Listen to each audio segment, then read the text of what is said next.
24 heures politiques ce soir avec Grégoire Milot, politologue, président du cabinet État d'Esprit Stratis. Bonsoir Grégoire. Bonsoir. Alors les Républicains ont rendez-vous ce week-end à La Baule pour leur université d'été. L'enjeu de ce rendez-vous est immense pour ce parti rongé par les échecs électoraux et entre autres les divisions. Où sont les Républicains? On ne sait pas où ils sont. Déjà géographiquement, ce week-end, ils seront éclatés entre l'université d'été à La Baule, mais aussi à Angers pour les pro-Macron, si je puis dire. Et ils seront aussi en Haute-Loire avec Laurent Wauquiez. Bref, ils sont éclatés. Ils sont éclatés non seulement géographiquement, mais aussi politiquement. Parce que quel est leur positionnement aujourd'hui? Ce n'est pas évident. Alors, il y a quand même les 3 candidats à la présidence du parti qui seront, eux, bel et bien présents à La Baule. Quelle est la valeur de ce rassemblement, finalement? C'est une valeur formelle. Il faut bien, pour un parti, avoir une structure, des hommes et des idées. Le problème, c'est qu'aujourd'hui, il n'y a pas d'hommes. Aujourd'hui, les Républicains ne sont pas portés par une figure charismatique et un courant porteur. Donc, on est bien dans une situation très complexe pour un parti politique qui ne sait pas encore se situer. Et donc, les choses vont se jouer dans les semaines à venir. Qu'est-ce que vous êtes en train de me dire finalement que le candidat qui sera désigné à la tête des Républicains n'aura pas finalement le charisme et le pouvoir attendu pour un tel parti? La fonction fait l'homme, mais c'est pas gagné. On parle plus facilement de Christian Jacob, et c'est vrai aussi qu'on ne sent pas un souffle, un positionnement très porteur. En plus, le vrai problème des Républicains, c'est le positionnement aujourd'hui du gouvernement et des réformes qui sont aujourd'hui portées par le gouvernement. Ce soir, Christian Estrosi tenait un meeting à Nice. Il s'est tourné vers Christian Jacob. D'ailleurs, je vous rappelle qu'à 23h, nous serons avec Christian Estrosi dans le journal de Patricia Loison. C'est quand même un message fort qui est envoyé. Il se passe quelque chose chez les Républicains dans cette élection municipale qui se prépare. Pas terrible. Il se passe quelque chose. On a 3 candidats qui sont, pour 2 d'entre eux, qui viennent là pour se positionner et se faire connaître. Après, Christian Jacob, quel positionnement idéologique? Quelle réforme va-t-il porter? C'est quand même le cœur de l'action politique. C'est où on va aller. Moi, j'aimerais bien savoir où les Républicains veulent porter leur électorat. Qu'est-ce qu'il faudrait? Alors, il faudrait le retour d'un homme fort par le passé. On a vu hier Nicolas Sarkozy au MEDEF qui annonçait qu'il ne faisait plus de politique, ou en tout cas plus de politique à des fins électorales, ce qui a fait rire l'Assemblée du MEDEF. Il manque un Sarkozy à la tête des Républicains? Le gros atout de la politique, c'est que les choses changent très vite. C'est-à-dire que les déclarations d'un jour sont facilement obsolètes, et donc tout est une question de circonstances.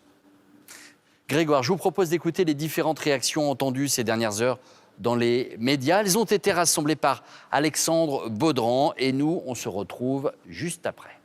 J'aime beaucoup les pommes, je suis un mangeur de pommes. Vous n'avez pas, monsieur Mitterrand, le monopole du cœur. Vous avez assez de cette bande de racailles. Elles font pchit. Professeur des écoles en début de carrière, il gagne autour de 1 300 euros. Net. Aujourd'hui, les enseignants français sont bien moins bien payés que dans la moyenne des pays de l'OCDE.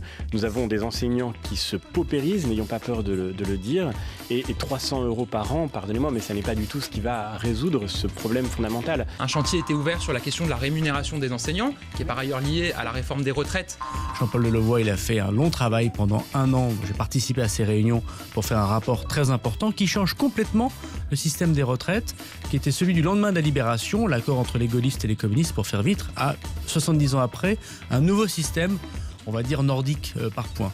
Et on va prendre 1 an, un petit peu moins d'1 an, de concertation avec la société. Honnêtement, on a du mal à comprendre ce qui se passe, parce que la concertation, elle est supposée avoir été menée par M. Delevoye, par son équipe. On avait une mission spécifique sur ce sujet, et donc on a du mal à comprendre qu'aujourd'hui, après que la réforme ait été présentée, on lance une phase de concertation. C'est ça la politique. La politique, c'est pas des solutions faciles.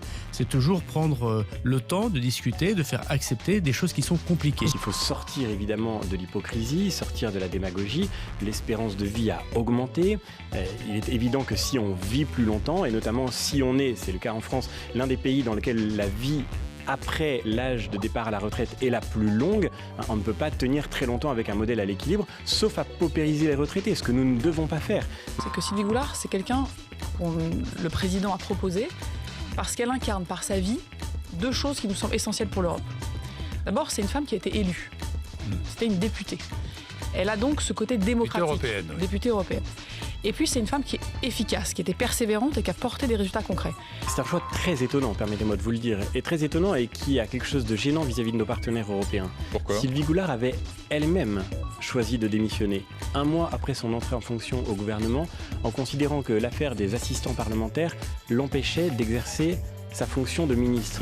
Cette affaire dont vous me parlez, ça fait un peu réchauffer. Parce que depuis 2 ans, je crois qu'il n'y a aucun juge qui lui a posé de questions. Attendez. L'affaire n'est pas close, elle n'est pas jugée et personne n'a été mis hors de cause dans cette situation. Au niveau du Parlement européen, où tout ça est censé se passer, les informations sont qu'elle a géré les choses totalement selon les règles. Qu'une affaire qui vous empêche d'être ministre en France ne vous empêche pas d'être commissaire européen.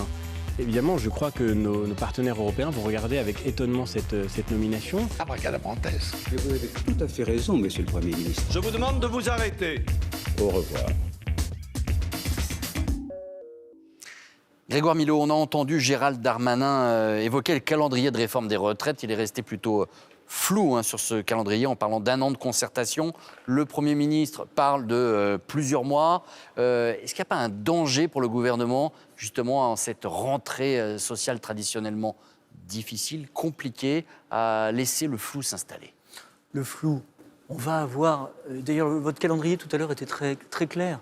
Il ne va pas y avoir de décisions qui vont être prises avant les élections municipales. Donc on va avoir 7 mois d'échanges et de concertation pour arriver sans doute avant l'été 2020 à un projet de loi sur les retraites. Grégoire Milot, merci de nous avoir accompagnés dans ce 24 heures politique. Je rappelle le titre de votre livre qui va bientôt sortir, c'est toujours sympa. La politique s'affiche, vous avez réuni plus de 200 affiches politiques. Il y en a des très marrantes. Vous avez notamment retrouvé une affiche avec Patrick Balkany, Nicolas Sarkozy ou encore Charles Pasqua. À l'époque, il soutenait Raymond Barre. Vivement demain, c'était La politique s'affiche. Merci à vous, Merci Grégoire beaucoup. Milot. Merci beaucoup.